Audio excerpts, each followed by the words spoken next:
today I will talk about modeling of the earthquake cycle and fault zone evolution with the Mortar finite element method. And I will start with a short description of the structures of fault zones. And as you can basically see, faults are non-planar at the map scales, at the scales of large faults, at the scale of individual earthquake rupture, at the outgroup scale, and also at the lab scale. In addition, faults are surrounded by damage zones of fractured rocks, may have a fault core with gouge, maybe bimaterial, etc., etc. And those structural complexities will affect the seismic cycle, and we want to understand better or to incorporate that in a model, and also to be able to model the evolution of the fault zone itself with slip. In the context of the seismic cycle, in modeling, we have to incorporate friction law, and usually people use the rate and state friction laws, where the friction coefficient is a function of the sliding velocity v and a state variable theta. The most common laws for the evolution of theta are the aging law and the slip law. And in some models, we would also want to incorporate the additional reductions of friction at high-speed velocities, as observed in rock experiments. And here we have a formulation that combines rate and state with flash heating. The formulation is here on the left, but we can see here in this figure, on the lower figure, the steady state behavior of this law. And in low velocities, sliding velocities, we have rate and state dominates, and then at higher velocity, flash heating dominates. And it's governed by two parameters, VW, the velocity, where the additional reductions and friction coefficient happens, and FW, which is the fully weakened friction coefficient. In some models, we would also like to include the delayed response of frictional shear resistance to normal stress variations, and include formulations like that of Flinker and Dietrich for 1992, or Prakash Clifton, but that will not be the focus of this talk. An important computational challenge when modeling rough surfaces or rough faults is the assumption of small displacements in most of, or small displacements of the contact or the fault in most of the numerical methods in earth sciences. And that's good for some problems, but also may limit our modeling, because it limits the bandwidth of roughness that we can model, or in other words, it limits the amount of slip that we can model for a given minimum wavelength of roughness. Okay, and the idea here is that we want to use a method that allows a large slip on the fault. And to do that, I use the following numerical approach that was initially developed during my PhD with Brad Hager at MIT. And the most important part or component of this approach is the implementation of friction laws into the Mortar finite element method. In this method, non-conforming meshes are allowed on the faults, and the contacts are continuously updated within each time step, and that enables slip that is comparable and even much larger than the minimum roughness wavelength, to model better the evolution of normal stresses as well as opening. Additional components in the numerical approach, we use hanging nodes to refine the mesh tower defaults, so we can represent the geometry of the fault more accurately without too much additional computational cost. I use variable time stepping with quasi-static and fully dynamic implicit schemes, so I can model the seismic cycle, all the stages of the seismic cycle. Currently, the method also accounts for inelastic deformation in the form of Drucker Prager, also von Mises plasticity. And Recently, I also implemented some wear laws into the method. I will discuss it shortly at the end of the talk. So in the next few slides, I will describe the essentials, let's say of the Mortar finite element method. And here on the top, we can see a body with a fracture, a rough fracture. Then after a time t, this body already experienced a certain amount of slip, and we would like to model that. And in the Mortar method, we discretize the medium in space with finite elements, and like any finite elements model, we compute the virtual work, which is equal to the internal external energy term and a contact term. And for the internal energy term, we can use any regular finite element. It can be linear, materially non-linear. And some problem can use the total Lagrangian formulations. But more important for this talk is the contact term. And here we use Lagrange multipliers to enforce the continuity of tractions across the faults in a weak integral sense. The Lagrange multipliers are equal to the tractions or the contact stresses, and they are added, as you can see here on the figure, only to the slave side of the fault. We update the contacts or the geometry of the contacts within each time steps. Okay, and you can see here that this node it's not against a node on the lower part of the fault, but against it's located in the center of the element. We apply some contact constraints. In the normal direction, we apply the non-penetration condition, okay, which simply says that the gap between the two sides of the fault, Gn is the gap function. The gap can be either 0 or positive. If it's 0, we have contact stresses. They are larger than 0. If we have gap, we have no stresses. Okay, lambda n, the normal stress is equal to 0.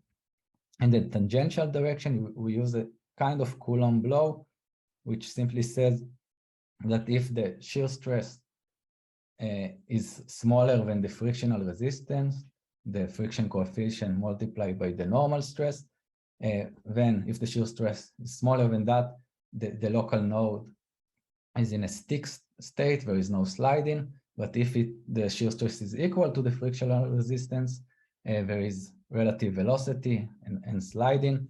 And what I did, I implemented friction law into this parameter f, so it can be function of velocity, slip, and yes, the next, this is the finite element discretizations. Unfortunately, I don't have time to really go into too much details, but this is the force equilibrium equation.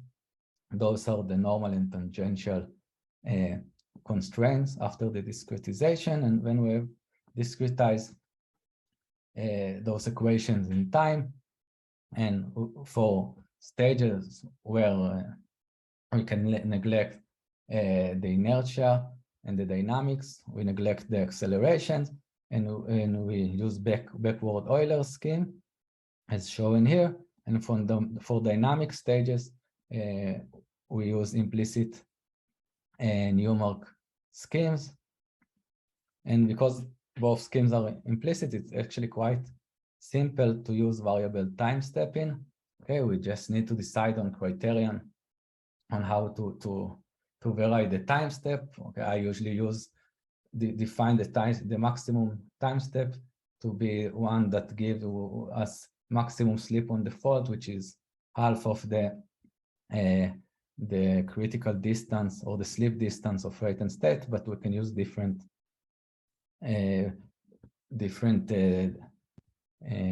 parameters of how to vary the time step. Okay, finally, we use a primal dual active set strategy to solve the system of equations that you saw in the previous slide, and that's bring us to a semi-Newton iterative scheme, and it has the following stages.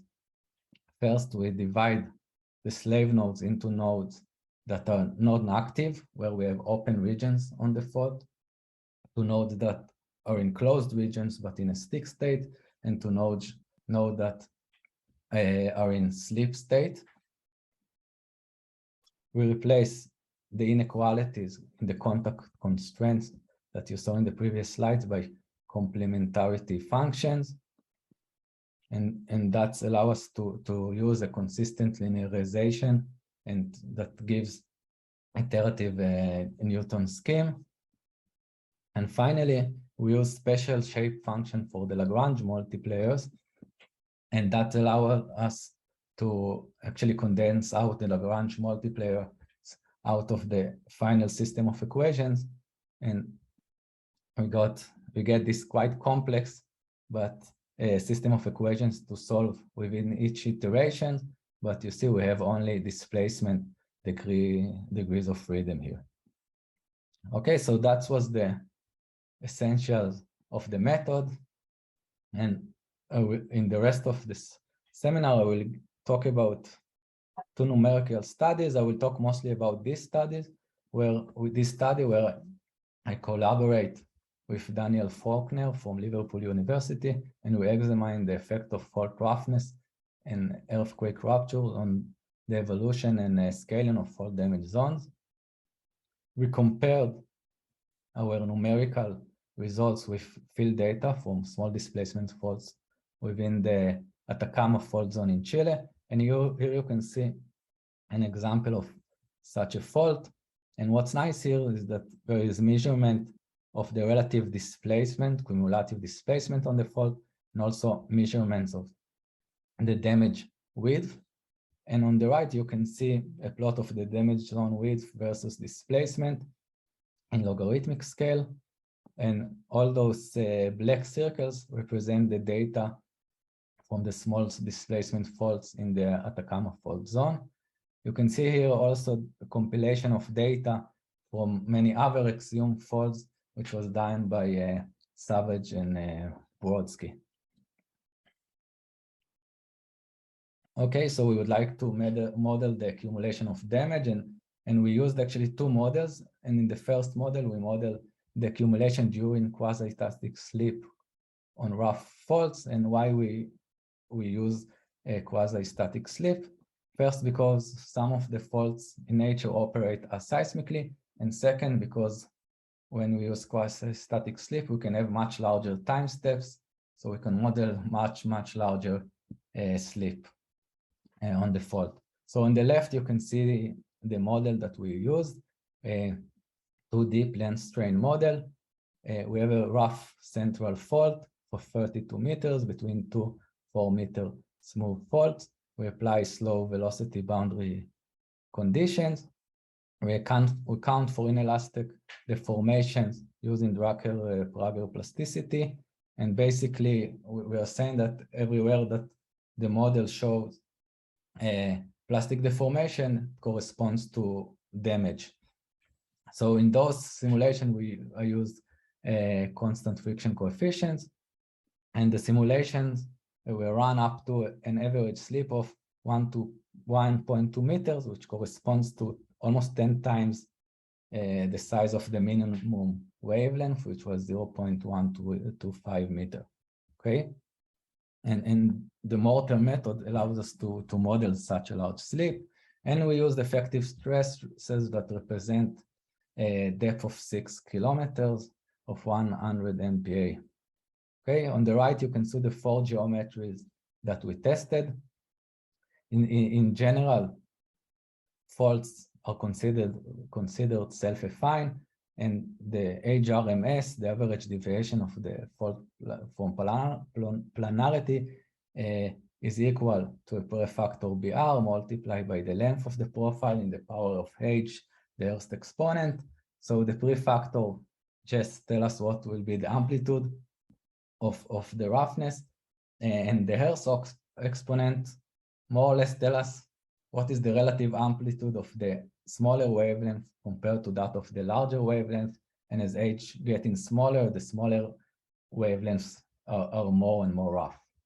Okay, and so those are the profiles, and here you can see the results of a simulation with relatively small level of roughness, and what you see here is the magnitude and extent of equivalent plastic strands at different slip. You can see that as the slip on the fault increases, both the extent and magnitude of plastic deformation increase.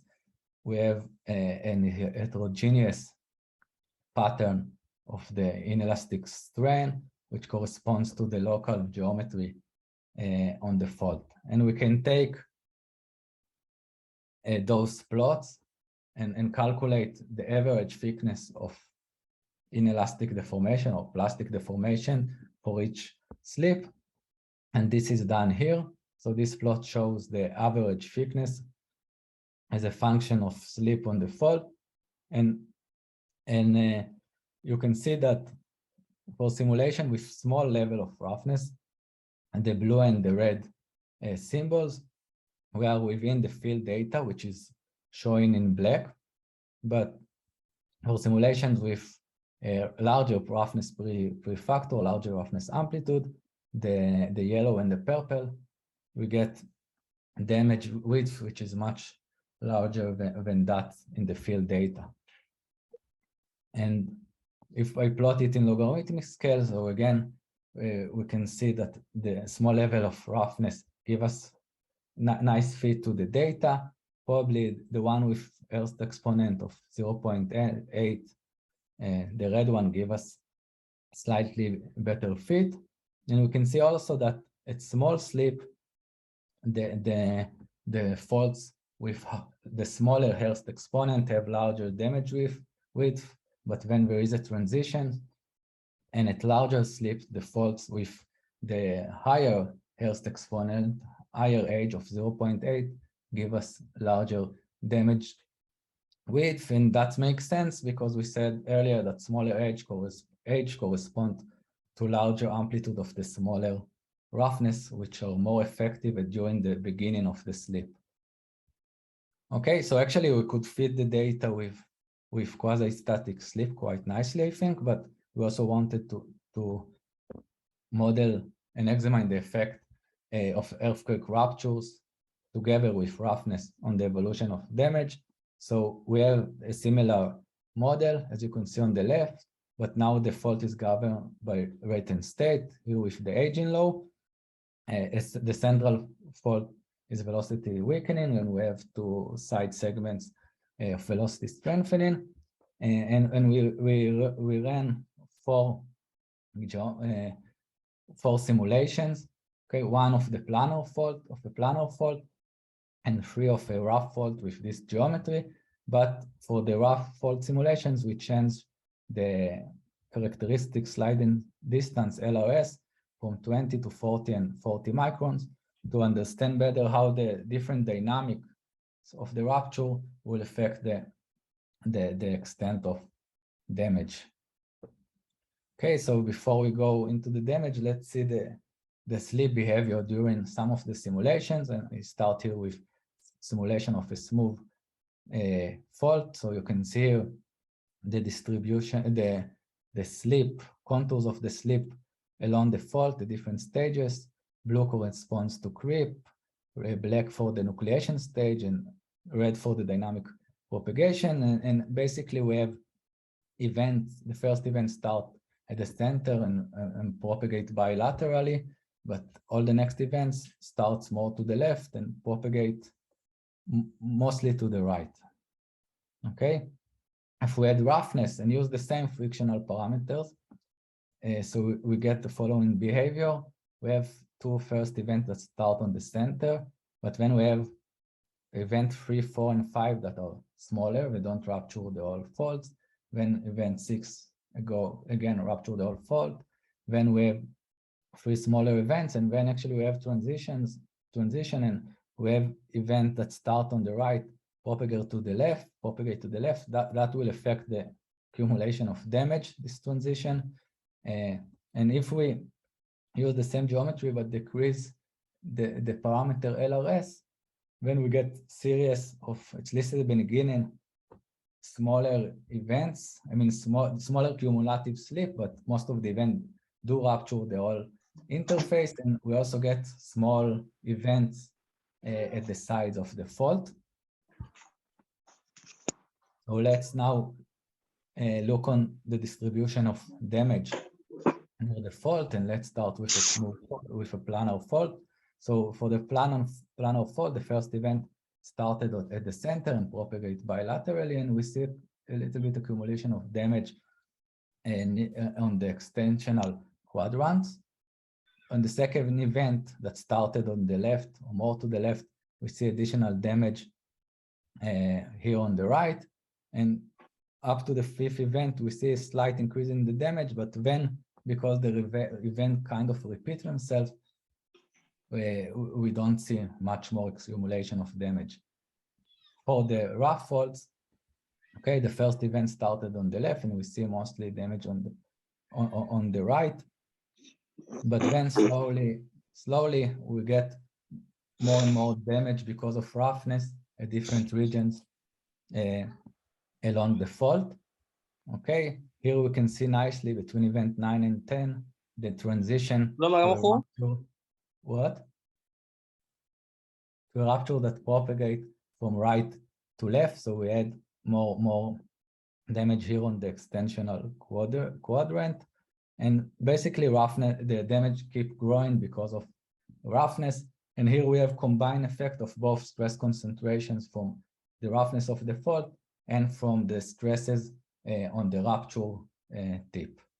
And again, we can plot it, the damage width, average damage width versus slip, and the blue here corresponds to the planar fault. And you can see that in the beginning we have increase in the damage, but then it remains constant because we have the same rupture. And basically it's much below the data, and even if we continue to run cycles, it will stay below the data.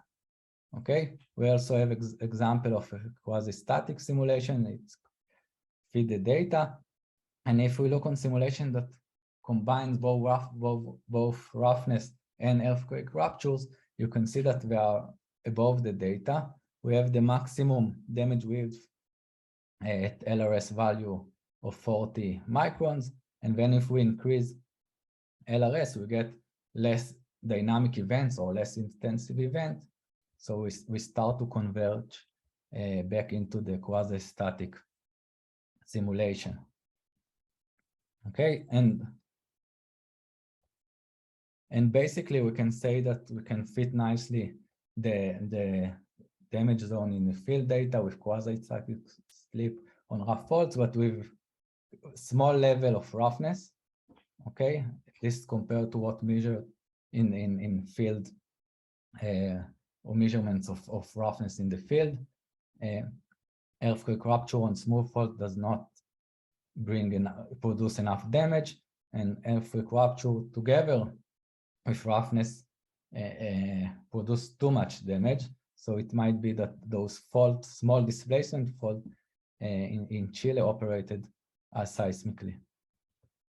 So I will talk very shortly on another study, and here we modeled in this paper with Jean-Philippe Vouac and Thomas Gobel, we modeled stick slip experiments on granite samples in this configuration with different level of roughness of the interface, and here you can see the experimental result.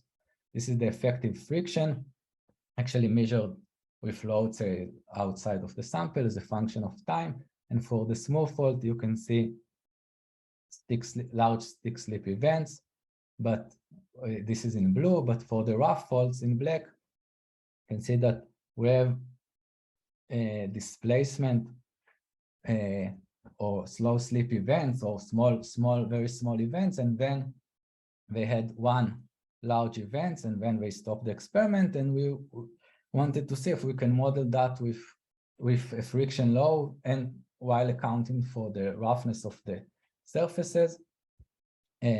So we did it with a combined load of rate and state and flash heating. Rate and state was not enough to reproduce the observed the friction reduction. And here you can see the results. So those are the experimental results. Here you can see the simulations of the smoother faults, and you can see that more or less we get series of large events with the same friction drop. Actually, to get a effective friction drop to 0.3, we used FW of 0.48. That was surprising, but this is because of dynamic overshoot. And when we add the roughness, like that of the rougher faults, similarly to the experiment, we get a series of slow slip events, and then we get the large events, and like in the experiment, and then we stop the simulation. So we get nicely, I think, the transitions between slow slip and high slip events because of roughness in those simulations. And the simulations gave us more insight about the mechanics and what happened in those events, but unfortunately, I don't have time to go into that. And I will just finish with what I did really recently, and that was implemented wear laws, okay, Archard law or power law, which fits rocks better. And I did that, I think, to model better the evolution of stresses on the fault. And I just show you an example. Here we have an example from 2 simulations of the seismic cycles, and you can see the average shear stress on the fault as a function of time. Blue without including wear, red with including wear. And you can see that for the blue curve, okay, we have those events and the drop of the average shear stress, but for those events, the shear stress continue to increase, while when we have wear, the shear stress, the maximum shear stress at least, remains more or less constant. And if we look on the distribution of normal stress on the fault at the end of those 2 simulations, so without wear, we get very, very large stresses, okay, more than 1500 MPa. But when we include wear, we get much more reasonable values. Okay, so this is the summary. The implementation of friction laws into the Mortar method allows us to model the effect of fault zone structure during all the stages of the seismic cycle. The contact formulation enables large slip and large roughness bandwidth. I showed you modeling of the evolution of fault damage zone. I need to give the disadvantages and that it's more complicated to implement any physics that you want to incorporate into this method, and the computation time is larger because of all those iterations within each time step, and because we use implicit scheme for the dynamic and quasi-static stage. And this is what's currently implemented in the method, and those 2 are what I plan to implement in the next 2 years or so. So that's it. Thank you.